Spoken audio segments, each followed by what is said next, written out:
Баршаңызға қайырлы күн. Бүгін сіздермен жұмсақ, құрамы қарапайым әрі тез дайын болатын шоколадты печенье дайындаймыз. Менің каналымдағы пайдалы рецепттерді жіберіп алмас үшін каналға тіркеліп лайк басып пікір қалдыруды ұмытпаңыз.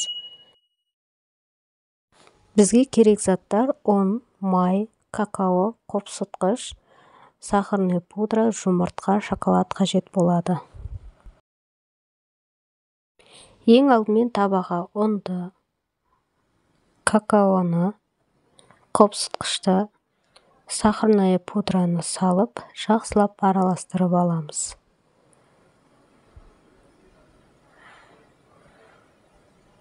Үстінен алдын ала ерітіліп суытылған майды құйып, артынан бір дана жұмыртқамызды салып, орташа жұмсақтықта қамыр илейміз.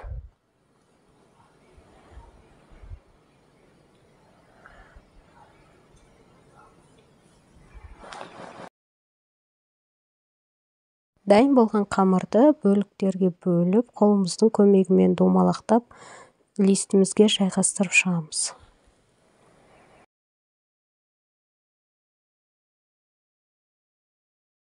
Ерітілген шоколадты қамырдың бетіне бір келгі етіп, айналдырып құйып шығамыз.